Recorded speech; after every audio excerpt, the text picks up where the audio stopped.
darurat hakikatnya tidak boleh ditelepon oleh pinjol selama si nasabah itu masih mengangkat dan bisa dihubungi. Itu juga melihat dirinya dengan mengukur pada kemampuan saya datang nggak sama si nasabah ini.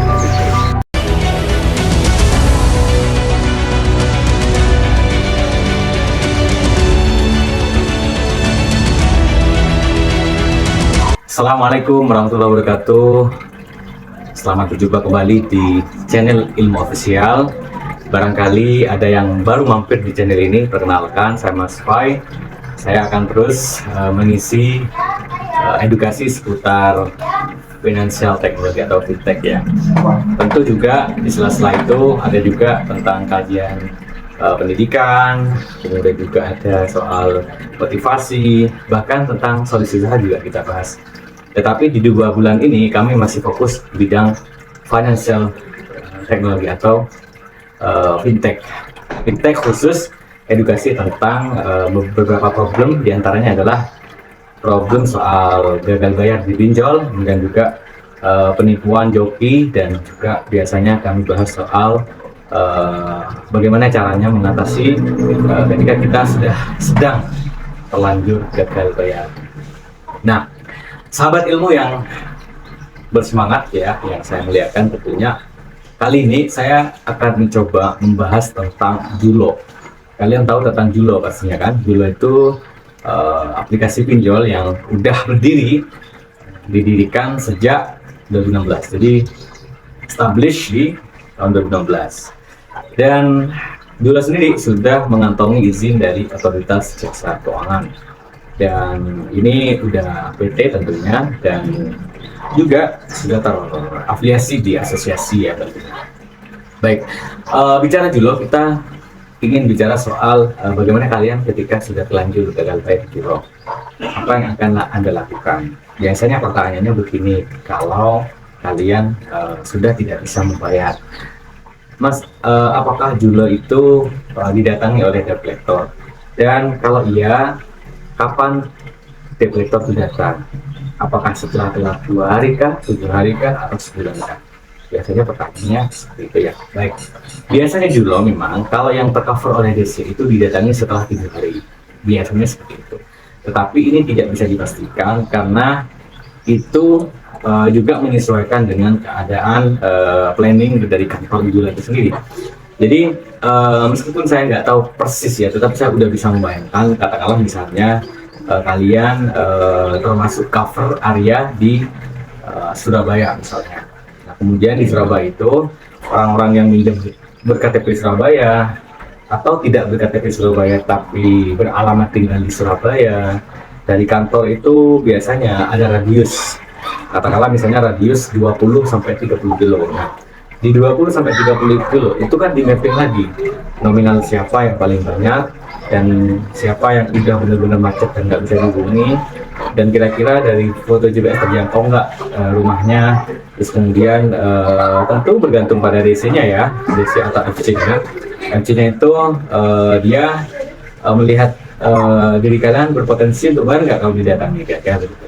Jadi seorang DC pun juga, meskipun sudah ada sistem yang dibangun oleh bank dengan kuat, tetapi seorang DC itu juga melihat dirinya dengan mengukur pada kemampuan saya datang nggak sama si nasabah ini tadi. Itu yang pertama. Kemudian yang kedua, apakah kalau ada yang bilang seperti joki, Mas, DC Julo itu bisa diatasi dengan cara bina, itu sudah masuk ke pembohongan. Makanya saya bilang kalau kalian udah terlanjur dan terbuai dengan rayuan joki, segera laporkan ke polisi kalau memang udah pernah dimainkan oleh si joki. Tapi kalau belum dan masih dihubungi terus sama joki, jangan percaya. Meskipun saya lihat sekarang ini di TikTok khususnya, termasuk juga di Instagram, tapi yang paling banyak saya lihat di TikTok ya, banyak joki-joki itu memanfaatkan para wanita untuk live streaming. Wanita-wanita masih fresh graduate, wanita masih muda, cantik, berkerudung. Dia seolah-olah mempresentasikan tentang cara aman gagal bayar, yang aplikasi ini ada ADC-nya, aplikasinya ini tidak, ini harus dibayar tidak. Ujung-ujungnya mereka ketika ditanya suruh DM. Nah, yang saya takutkan adalah kenapa wanita ini berani menunjukkan seperti itu? Mungkin ya dia itu karyawan pada orang atau sekumpulan orang yang punya bisnis joki sendiri. Makanya ketika itu saya tanya gitu loh, Mbak ini penipuan loh ya, jangan gitu. Sama tiba-tiba ketika saya tanya di TikTok itu langsung akun saya dibisukan, bahkan ada langsung memblokir saya dari TikTok. Nah, hati-hati. Jadi kemarin waktu saya live juga di toko ini ya, di sebelah ya, medsos sebelah ya, ketika saya live kemudian ada yang tanya, Mas saya wis kadung terlanjur jokis. Loh kok bisa ibunya terlanjur joki? Saya dibawa teman saya Mas ke rumah seseorang, katanya itu bisa menghapus data. Terus nanti ternyata apa Mas, saya dipinjamkan ke banyak aplikasi, tapi dia bilang yang ini tolong dibayar Bu, yang ini nggak usah, dan minta 50% mereka bagi hasilnya. Bagi hasil dari mana? Saya bayangkan kenapa orang sebodoh itu gitu ya, sebodoh itu sama si Joki. Udah pakai datanya dia hanya cuma setting HP aja, dipinjamkan, begitu uang dia minta 50%. Ya bukan soal angkanya, 20% itu bukan soal angkanya. Tapi Joki ini jelas sudah penipuan gitu loh. Jadi saya berharap teman-teman khususnya yang hari ini gagal bayar, jangan menggunakan Joki. Ada banyak cara yang sudah saya jelaskan di video sebelumnya, termasuk hari ini saya akan jelaskan seperti itu. Jadi kalau Anda sudah terlanjur, segera laporkan ke polisi. Dan buat Bapak polisi, buat pemerintah, jangan hanya menangkap buronan maling sekarang ya, tapi Joki ini juga sama, terstruktur, sistematis. Jadi banyak, ada yang sampai punya kantor kali. Nah itu aja digerebek, ditangkap aja itu. Karena apa? Karena itu jelas, kenapa saya bilang itu harus dilaporkan. Buktinya apa? Dia live streaming, gue setelah ketemu, dia ngajak orang ngambilkan di aplikasi ini untuk dirubah storage-nya juga, datanya dirubah. Pokoknya gimana caranya katanya aman kan gitu. Artinya dia udah bikin niat jahat pada orang itu, dan orang itu terbuai. Sehingga ketika itu diambil uangnya dibaru dan nggak dibayar kan. Nah, itu bukan gagal bayar lagi ya kan, itu udah kesengajaan yang luar biasa. Oke, kita lanjutkan lagi soal bagaimana ketika kalian udah punya pinjol Jolo dan hari ini nggak punya uang sama sekali, dan apa yang harus dilakukan. Ini sering saya jelaskan, tapi saya tidak akan pernah bosan menjelaskan ini. Yang pertama, Anda harus punya niat untuk berusaha keras bayar utang. Jangan sampai utang kecil Anda sepelekan, utang besar Anda khawatirkan. Utang kecil bisa harus dibayar dengan segera, utang besar harus dibayar dengan segera. Begitu kira-kira konsep pertama. Nah, bagaimana Mas kalau saya udah terjebak dengan berbagai aplikasi, terkhususnya juga Jolo? Maka yang harus kamu lakukan adalah kamu mencatat semua hutang-hutang itu yang kamu pakai data. Nah, kita manfaatkan solusi yang ditawarkan oleh Otoritas Jasa Keuangan atau apa yang udah diatur oleh OJK itu sendiri. Jadi pasrahkan pada situasi itu. Jatuh tempo di hari Senin misalnya tanggal 5 nggak ada uang, ya sudah nggak usah bayar, nggak usah kalian pinjam uang untuk bayar utangnya. Tapi Mas, kalau saya nggak bayar Mas, saya takut Mas, saya tidak bisa bekerja di bank, saya tidak bisa ambil rumah karena OJK jelek. Ya udah, kamu boleh ambil pinjaman. Kalau menurut kamu pinjam bank itu penting, beli rumah dengan bank itu penting, ya jangan sampai strik OJK kamu jelek. Tapi kalau udah nggak ada kepikiran seperti ini, ya mending nggak usah pinjam lagi. Karena kalau kamu memaksakan situasi seperti ini, pinjam uang untuk bayar hutang, maka di situ kamu akan terus punya kebuntuan pemikiran, buntuan akal. Kenapa? Karena terlingkar oleh putaran atau tali setan itu sendiri kayak gitu ya. Sehingga cara memutusnya adalah sudah, kamu nggak usah bayar hutang dulu sementara waktu, bukan tidak berhutang, ditutup dulu. Dengan cara apa? Dengan cara menyibukkan diri dalam pekerjaan. Kalau DC datang sampaikan apa adanya, gak ada uang sama sekali gitu. Mereka udah ngerti, pasti pulang dengan damai kayak gitu. Jadi gak mungkin memaksa ngambil barang di depan, karena mengambil barang juga itu masuk ke pidana. Bentak-bentak ngancam udah masuk pidana, gak boleh.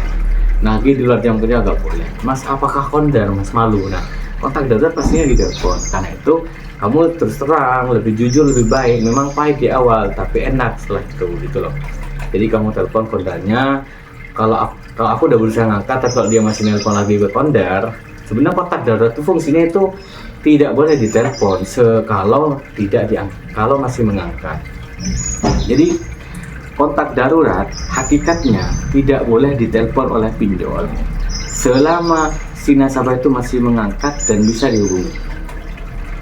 Tapi faktanya kenapa kok mereka, ya faktanya mereka itu adalah ingin membuat kamu takut, malu supaya kamu bayar gitu. Jadi dia cari cara gimana kamu mentalnya down. Nah, kalau kamu kuat mental dan kuat mental, up mental, gak down, ya kamu akan menjadi orang yang bebas merdeka kayak gitu. Tapi kamu tetap harus seperti yang saya jelaskan, nanti dicatat semua akan dibayar di akhir seperti itu.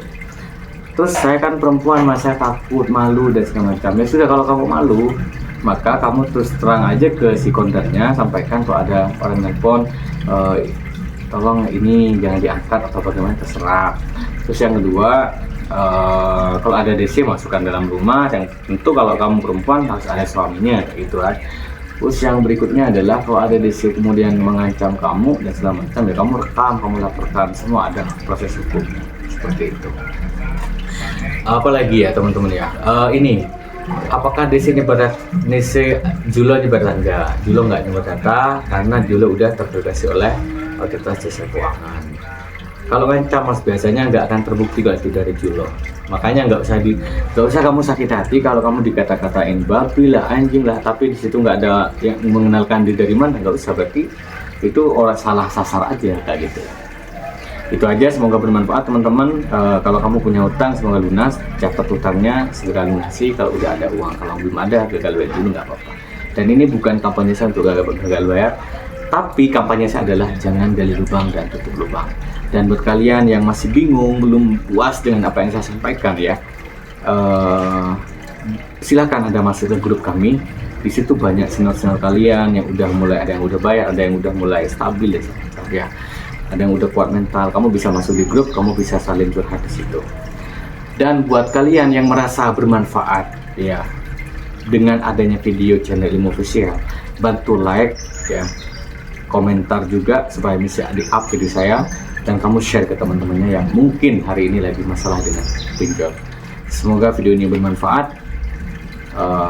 Mohon doanya, tetap semangat, kerjakan doamu, mudahkan kerjamu. Assalamualaikum warahmatullahi wabarakatuh.